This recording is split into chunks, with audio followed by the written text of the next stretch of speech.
Magandang gabi po, nangyari na ang 4 na buwan nang hinihintay sa impeachment trial. Tumistigo na si Chief Justice Renato Corona pero tumaas ang tensyon nang mistulang mag-walkout ang punong maestrado mula sa pagdinig. Nagalit si Senate President Juan Ponce Enrile at inatasan ng security ng Senado na isara ang lahat ng pwedeng daanan palabas ni Chief Justice Corona. Pagtitiyak naman ng depensa, hindi raw ito nag-walkout, kundi sumama lang daw ang pakiramdam. Mula sa Senado, nakatutok live si Sherry Ann Torres. Sherry Ann? Yes, Vicky, naglaho yung oportunidad ni Chief Justice Renato Corona na masagot ngayong araw yung mga binibintang sa kanya nang bigla itong umalis sa impeachment trial. Ikinagulat naman ni Senate President at Presiding Officer Juan Ponce Enrile ang biglang pag-alis ni Corona matapos silang pakinggan ang opening statement nito na 3 oras. Binantaan pa ni Enrile si Defense Lead Counsel Serafin Cuevas na huhusgahan na ang kaso ni Corona kung hindi siya babalik sa session hall. Agad ipinasara ni Enrile ang buong gusali ng Senado at pinagbawalang makalabas si Corona. Si Cuevas nagmamadaling lumabas ng session hall. Di maitago ang pagkataranta sa ginawa ng kanyang kliyente. Sa daanan papasok sa Senator's Lounge namin na abutan si Corona, tila namumutla at hinang-hina.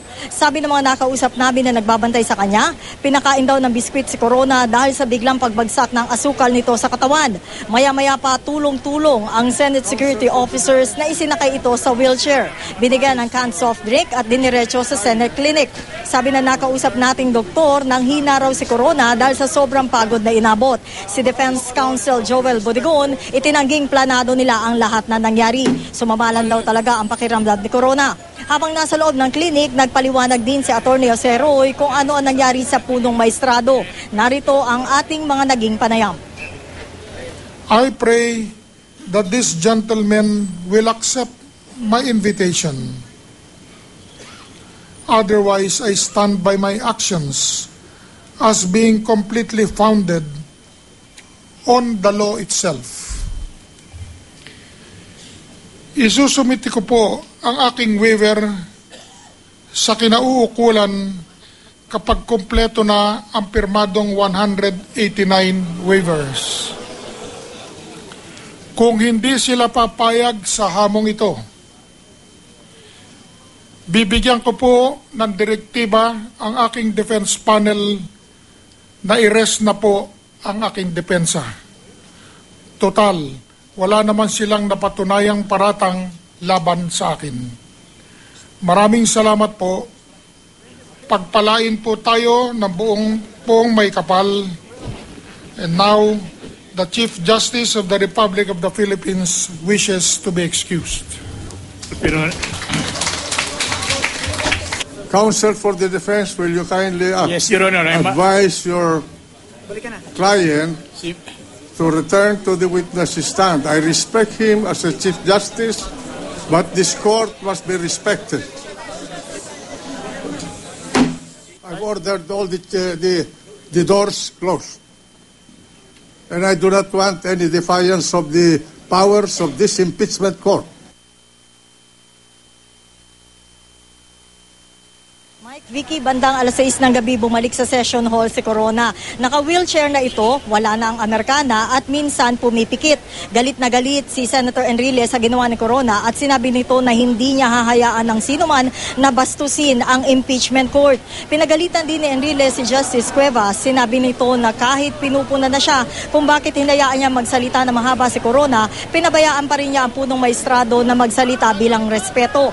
Humingi ng paumanhin si Cuevas nang hina raw etong si Corona at bumaba ang blood sugar.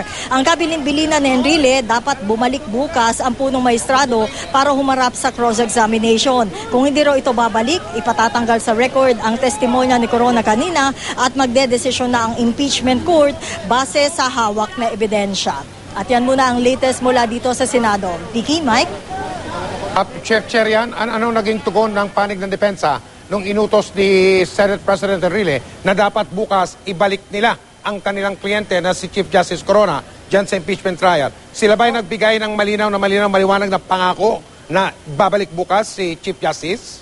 Oo, Mike, very apologetic itong si Defense Lead Counsel Serafin Cuevas. At siya mismo ay humingi ng paumanhin sa impeachment court, particular dito kay Senate President at Presiding Officer Enrile. At ang sabi niya kanina sa kanyang naging motion, sinisiguro niya na bukas daw ay babalik naman dito sa impeachment trial itong si Chief Justice Renato Corona basta umayos lamang ang kanyang pakiramdam. Mike? Okay, ang tumingin sa kanyang doktor kanina, nung siya linisan niya yung session hall ng Senado, ay yung doktor ng Senado, Sherian? Oo, yung isang tumingin sa kanya, Mike, kanina nakita natin si Dr. Blancha, isa sa mga nag-a-assist. Pero yung na-interview ng media ay itong si Dr. Castillo. At yun nga, sinasabi niya na talaga daw na nagkaroon to ng hypoglycemia o bumaba yung kanyang blood sugar at kailangan nga lamang daw na mag-rest. Meron daw silang mga pinainom na gamot at pinainom din nila ng soda. At so far kanina, nung ma-interview nga siya ng media, medyo umu-okay na raw ang kondisyon nito si Corona. Mike? Maraming salamat, Sherian Torres.